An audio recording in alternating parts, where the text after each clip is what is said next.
Oh, should we mute ourselves for now or? Yeah, that's fine. Okay.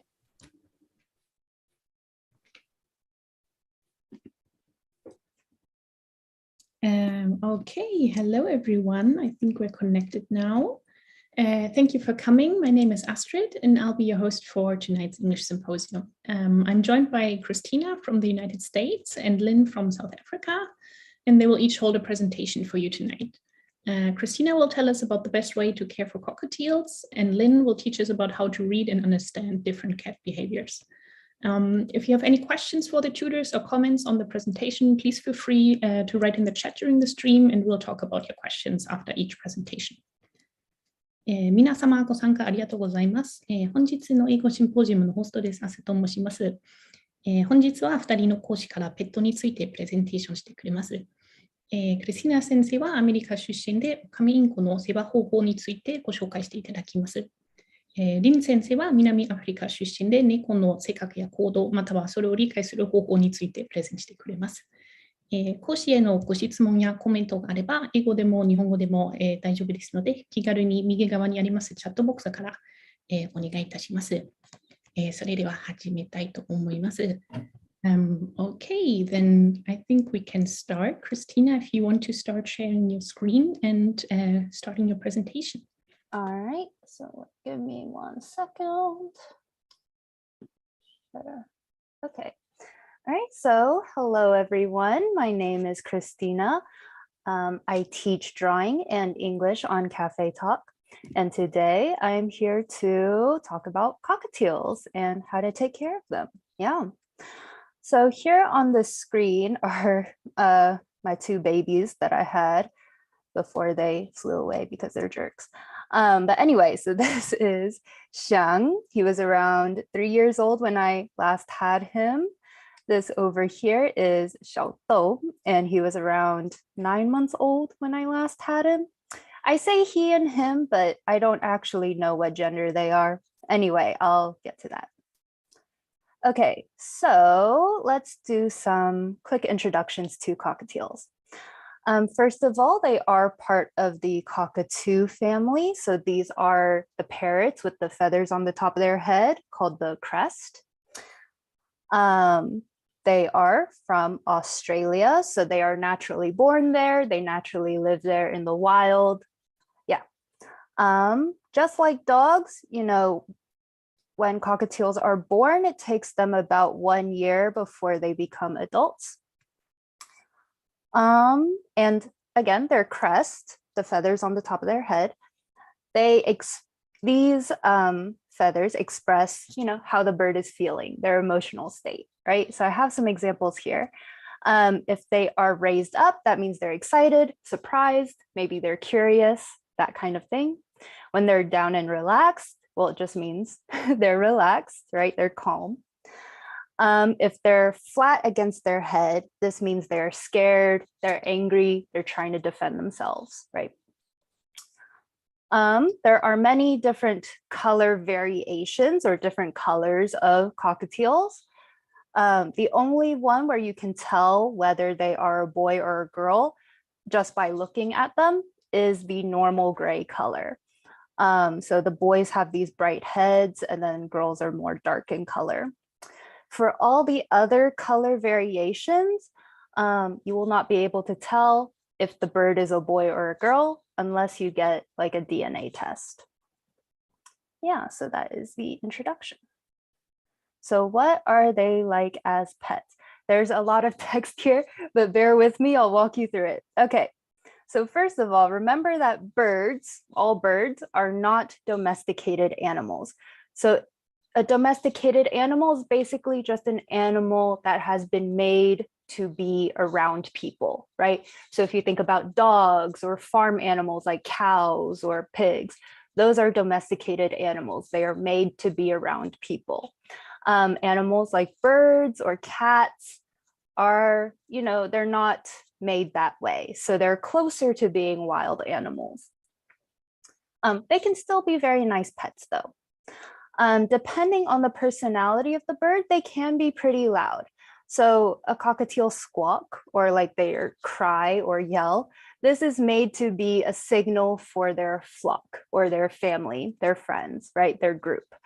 So they're made to be heard from far away. They're made to be heard by many, many birds. So they can be very loud, just like in this very lovely comic here. But you know, if you take good care of these birds, they can be very loving. They can be cuddly. They are so cute. I love them. But anyway, cockatiels can be pretty independent and low maintenance. So low maintenance just means you don't need to put in too much effort to take care of them, right? So if you just make sure they're fed, have fresh water, have a comfortable home, they'll be fine. And so this is good for, you know, people that work all day or go to school. If you're away from home a lot, you know, your bird will be fine on its own, but you should still spend at least 1 to 2 hours with them every day, right? You still need to hang out with them. They need to socialize.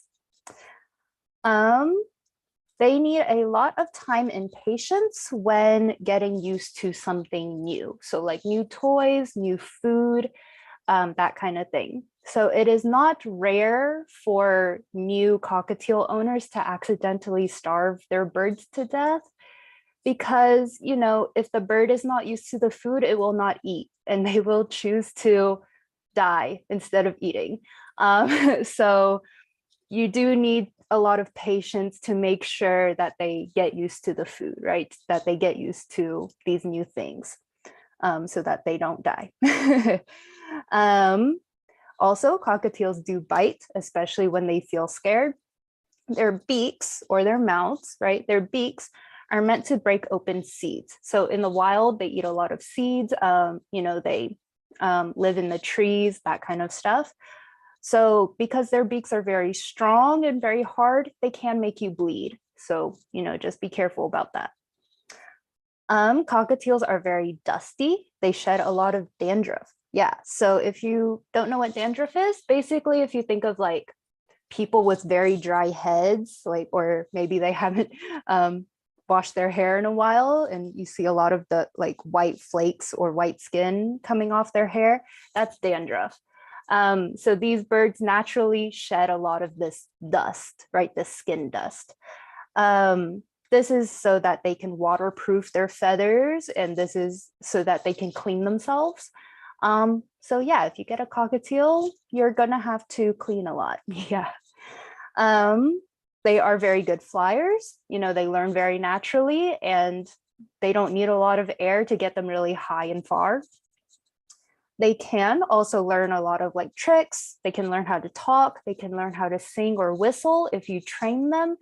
This takes a lot of patience, as with any kind of training. But you know, they're very cute, especially if they are willing to learn. My birds did not want to learn, so they didn't learn. But that's just them being them. Also, fun fact, baby cockatiels do sound like dinosaurs. And I have this cute little video here that I downloaded of when one of my cockatiels was a baby. This might be loud, but yeah, this is what they sound like when they're babies. Yeah, so they can all be in Jurassic Park. Anyway, they grow out of that in a few months. Okay, so last part of this presentation. So maybe you want to get a cockatiel. This is some of the stuff you need to prepare. You need to prepare a cage, right? And it has to be big enough for them to, you know, stretch their wings, stretch their legs.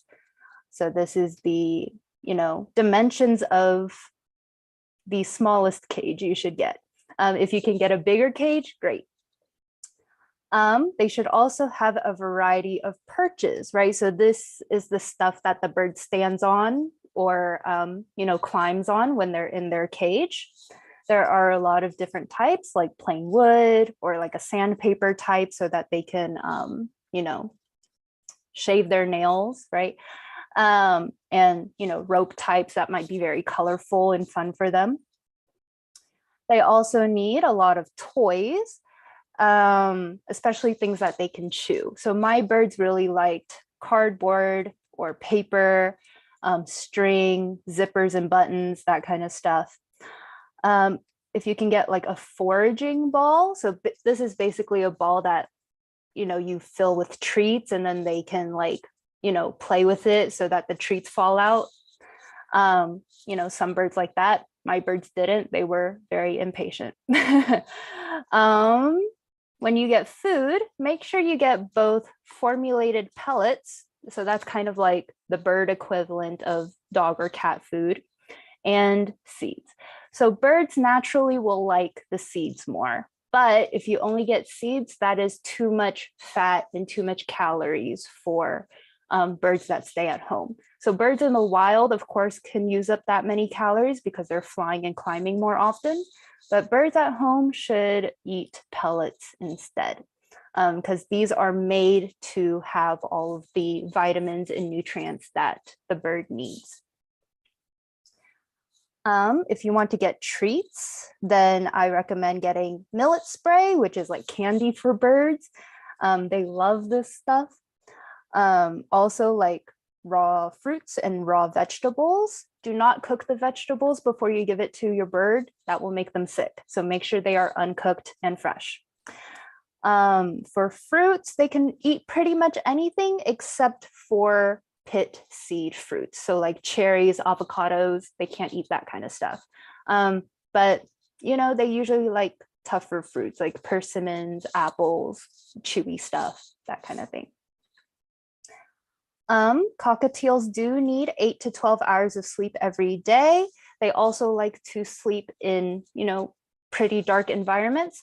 So if your apartment or your house or the room where their cage is in does not get too dark, I recommend getting like a cage cover or a towel so that it will, be dark enough for them. And last but not least, make sure you know where the avian vet is. So these are vets or, animal doctors that specialize in birds. Normal vets, that usually deal with cats and dogs can, do very basic kind of care for your birds. But if your bird gets sick, they might not be able to help. So it's good to know where the avian vet is. Some vets or some clinics also have an avian vet on call, so they might not be there all the time, but they are there. Those might be helpful too. So, it's good to do your research before getting a bird. And yeah, that's pretty much it. I hope that was informative. I hope I didn't talk too fast, but yeah, so thank you guys all for listening. Thank you so much. That was really, really nice. And your presentation looks so cute. Thank you. Let me take a look at the chat. And first of all, we have Anthony just saying hi. So hi, Anthony. Then we have one student saying Inko-san no irasto kawaii. So the illustrations of your cockatiels are so cute. Thank you. And yeah, another person saying, oh my God, the documents are so cute. Thank you. So everybody loves how you made these. Yes, I try very hard. Thank you. So yeah, that's if you're an art teacher as well as an English teacher, that's the stuff you can do. Mini Ginny is asking, how long do they sleep every day? Are they noisy in the night? Usually they are not noisy at night. My birds were very quiet. They usually sleep for, like I said, about 8 to 12 hours. My birds also like to take naps during the day. So, maybe it's up to 16.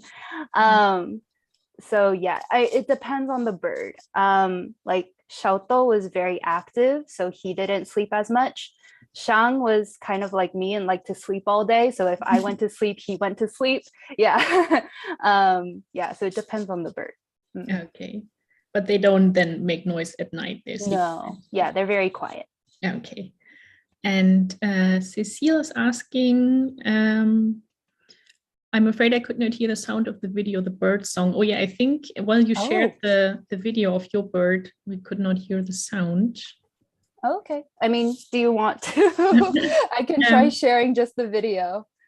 Yeah, you can give it a try. If it doesn't work, we can also put that on your tutor profile later or something. Okay. All right, can you guys see this? Yes, maybe? Okay, so let me try it again.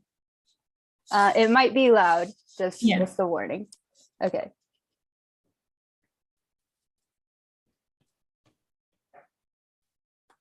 Okay, could everyone hear that? I'm afraid I could not. Oh, wait, share sound. Haha. Okay, here we go.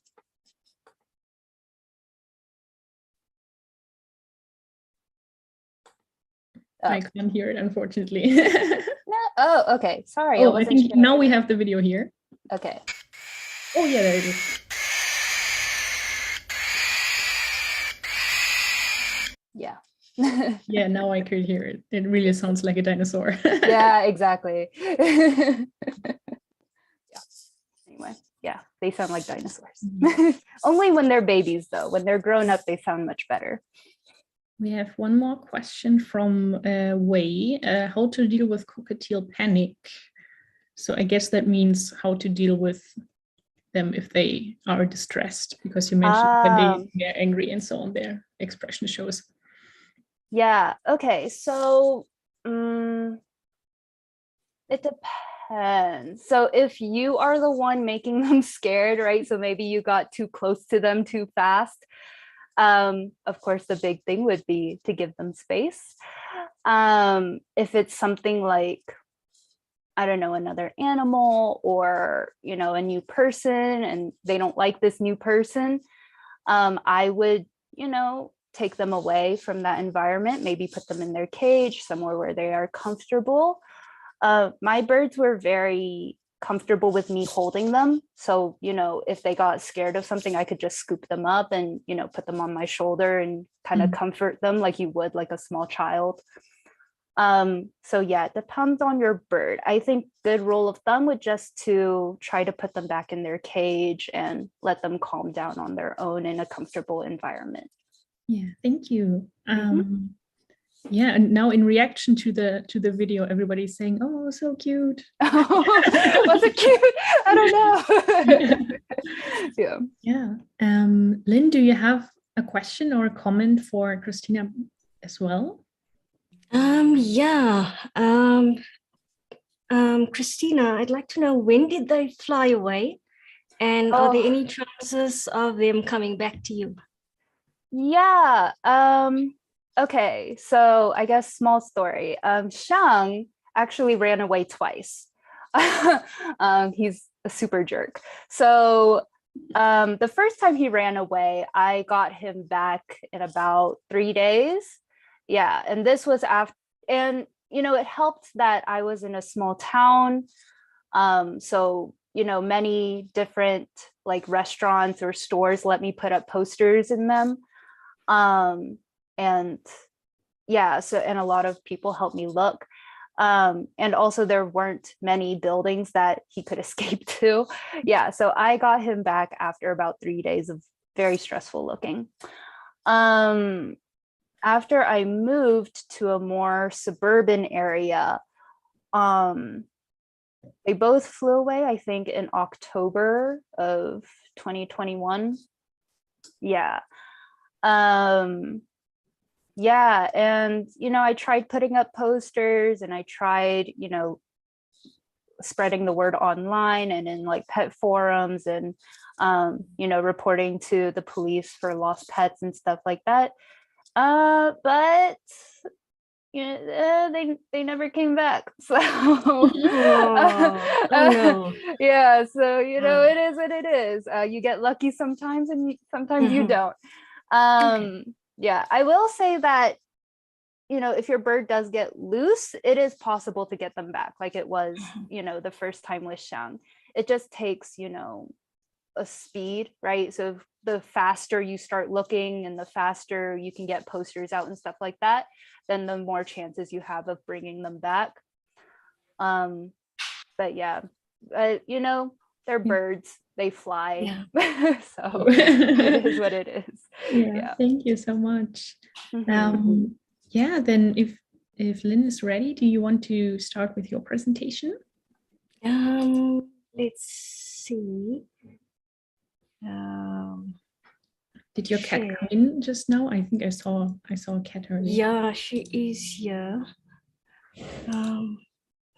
Where is that?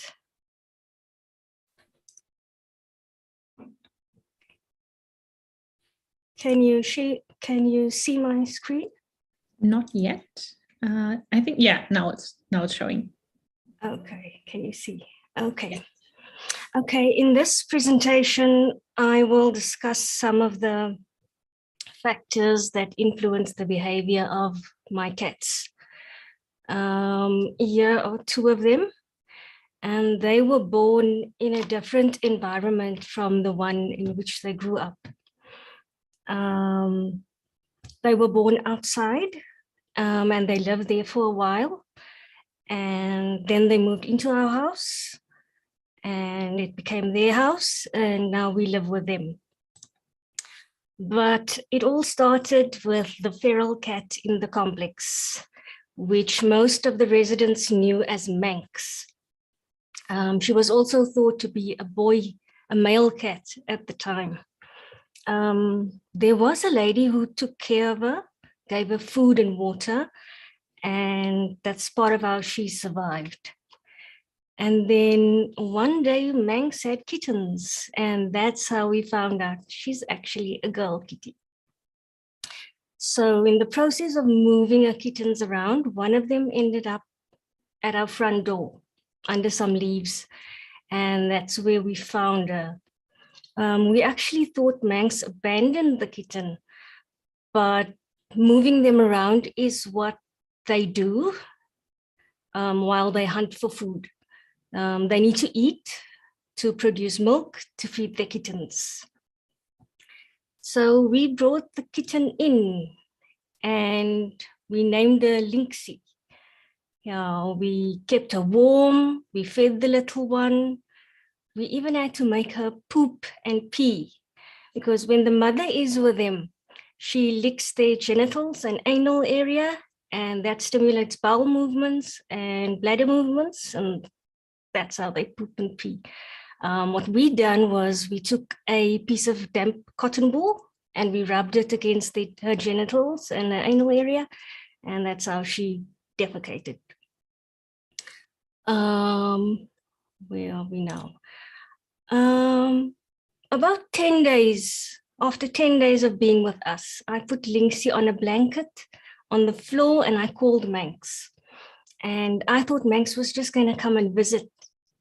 But she ran into the house. She sniffed Lynxie a little bit. She grabbed her behind the neck and she ran away with her. And we searched for them for a few days. And we found them again, I think it was about 4 days later, and we found them together with the other sibling, Lynxie's other sibling. But the sibling was so much bigger, as you can see here. And the difference is mother's milk. Kittens, besides mother's milk, kittens also need to be with their mother, because that's where they learn social skills. It's their warm place, it's their safe space, it's where they get groomed and interact with the other littermates. So Fuzzy's development, the black one here, we call the Fuzzy. Fuzzy's development was faster than that of Lynxie. She could run at this age. Lynxie couldn't run yet. She could cover her poop. Lynxie could not cover her poop. But with Fuzzy back in Lynxie's life, Fuzzy could teach Lynxie a lot of things now. It wasn't long, and then Lynxie could run again and climb trees and also move a bit faster. She grew up quite fast after that. The time came to wean them off. And Fuzzy was okay with the weaning off process, but Lynxie struggled a bit because she was without mother's milk for 10 days. And she still wanted to suckle on Manx, but Manx would have none of it. So they became best friends and they would always play. We bought them toys and things, but they preferred boxes.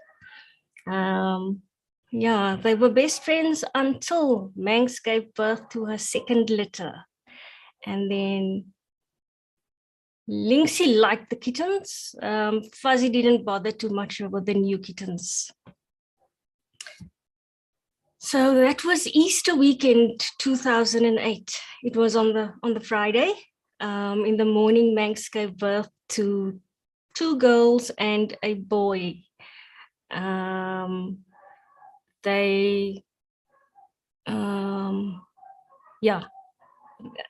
they are. This was about 7 o'clock in the morning.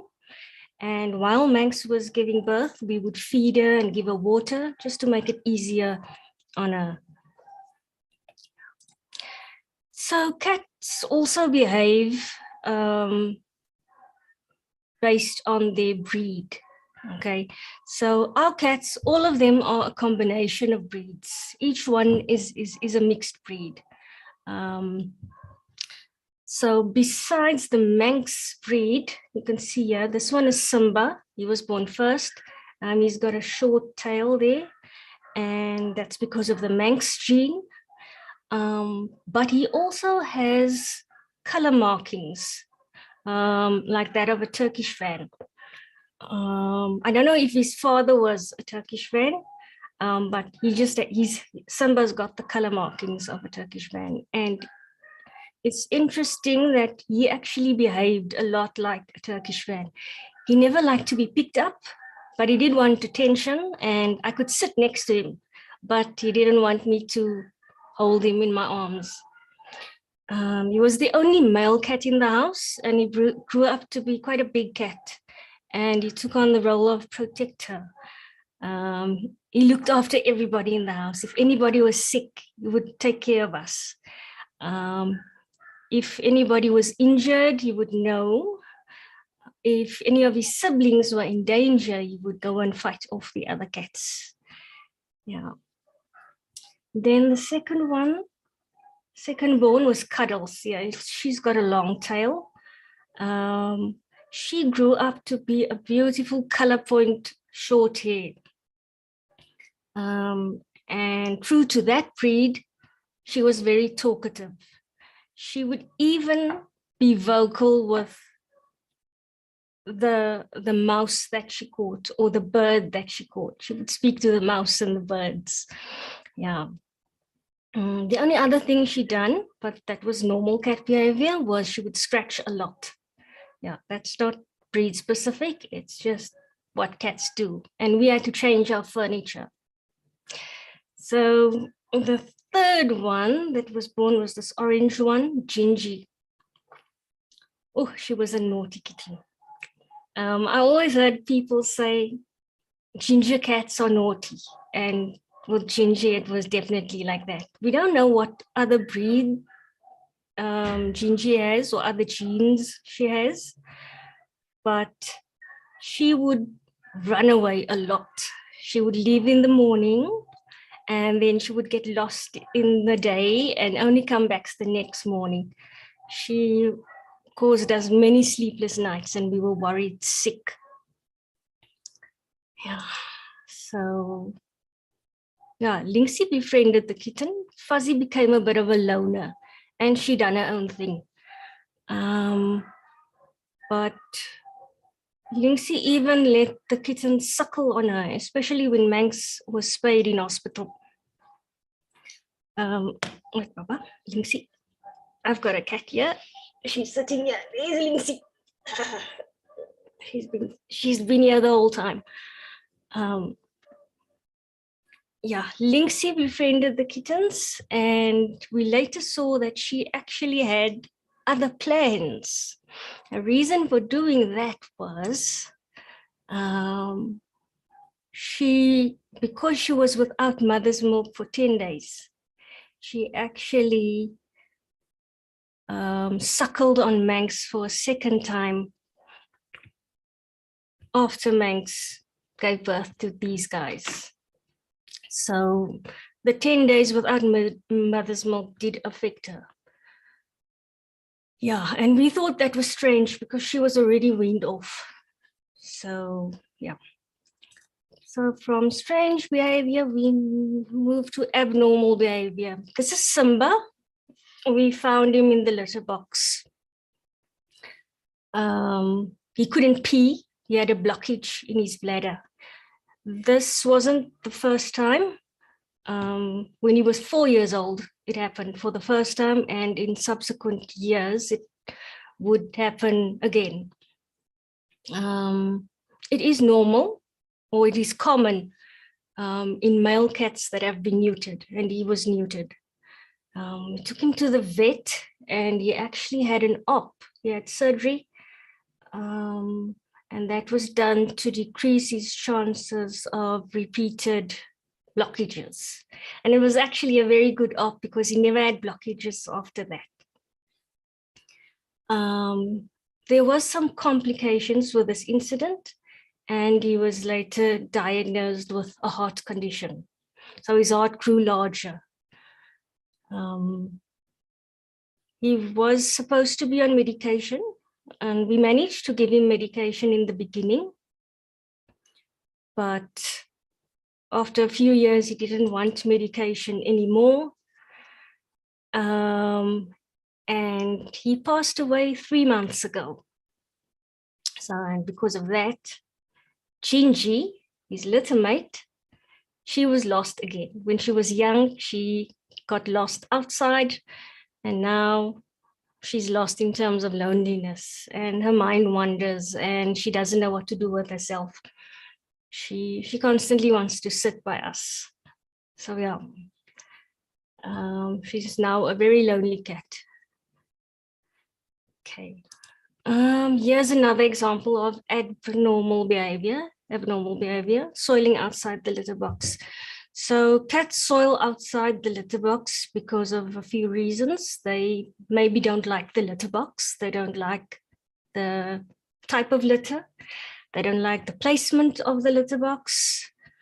It could be stress, or it could be a medical condition. Lynxie also vomited a lot, so we took her to the vet. We were just hoping it would be stress because we moved some furniture. But it wasn't just stress. She was diagnosed with lymphoma, and that was end of December 2019. And in the first few months of 2020, she did receive chemotherapy. She didn't go into full remission. And when that was over, we decided not to go any further with any treatment because it made her sick. The chemo made her more sick than anything. She was not herself. Last week, she started with chemo tablets. It's a milder form of treatment, but she could go into remission with this treatment. Yeah. Here's some definition. Lynxie was in hospital last week, so she is accepting the tablets. She's actually doing well on the tablets. Yeah. And here we've got rare pictures of the whole family together. It was always difficult to get them in one photo, but here they are. Arigatou gozaimasu. Thank you so much. Yeah, if you can stop your screen share, we can have another look. I think probably some people are still writing comments. Oh, where's that? Stop share. There we go. Yeah. Edie Family is writing, the cockatiels were so cute and I'm looking forward to the cats. So she wrote that before the presentation started. And yeah, just to give the students a moment to write some comments if they want to. Christina, if you have any questions or comments for Lynn, do you want to start? Okay. I mean, I guess this is just in general. And I don't know if there's like a scientific reason behind it, but I mean, do you have any guesses as to why cats like boxes so much? I think it's just because they're cats. Fair enough. Fair enough. The toys that we bought for them, it always came in a box. So I think maybe they wanted more things in the box. So, yeah, I don't really know. Yeah, fair enough. The one you had on your lap, which one of your cats was that? That's Lynxie, the first one, the one we found outside. Oh, yeah. So they're all still with you, and that's really nice. Yeah. Lynxie's here, Fuzzy somewhere, and Gingy somewhere. Yeah, that's nice. Yeah, actually, at this time, Cecile has also commented in chat: kittens, cats love boxes, and I'm sorry to hear that Lynxie is ill. So yeah, as a pet owner, that's obviously the most concerning if your little ones are not well. Yeah, I also wanted to ask, how did you learn about what kind of pattern the cat has, how that relates to the character? Did you learn that from like your personal experience, or is there studies about stuff like that?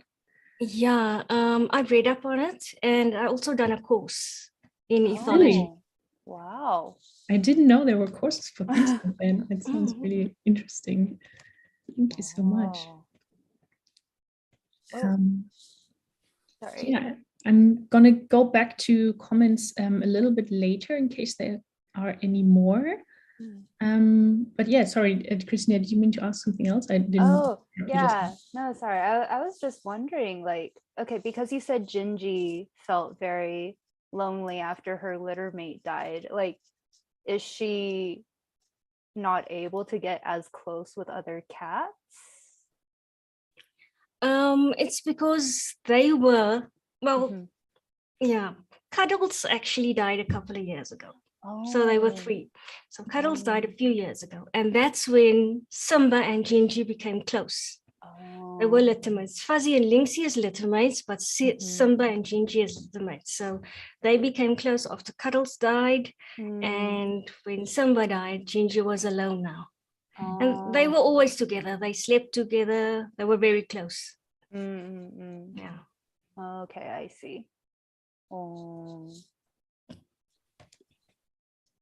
Okay, thank you so much. Yeah, in case there's no more comments from students, I think we can also move over to letting you talk a little bit about your lessons you have on Cafetalk. So yeah, if Christina wants to start, you can just tell us a little bit about what the students should check out, you would recommend the most. Oh, yeah. So again, I teach both drawing and English on Cafetalk. I think my more popular lessons are like just the free conversation lessons where I don't really like to interrupt the student as they're talking, but I will give very thorough notes on like, grammar or vocabulary, that kind of stuff after the lesson in the review notes. I also have a couple of drawing classes. There's like a more casual drawing class where, for 30 minutes, I might take you step by step through, whatever you want to learn how to draw. So like animals or landscapes, characters, that kind of stuff. I guess my longer, more intensive drawing class is if, maybe you're a little bit more serious about taking art to the next level, in which case I will, walk you through like fundamentals of drawing, fundamentals of different like art concepts, and then that will help you, I guess, learn that way in a more classical way. Okay, thank you so much. Yeah, and Lynn, do you want to also talk about your lessons a little bit? Yeah, besides the behavioral lesson, I've got a lesson on taking your cat to the vet. I also have free conversation lessons, and that's where the student speaks mostly. I also have a beginner class. So that starts from the alphabet to a bit to the greetings and a bit more. There's also a lesson on pronunciation and understanding fast spoken English.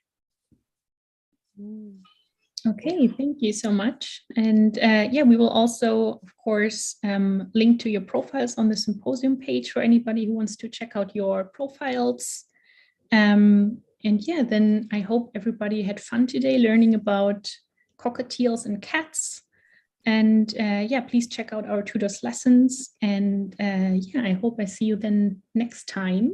And thank you so much for today. All right. Yeah, thank you, everyone. Thank you. Thank you. Bye. Bye.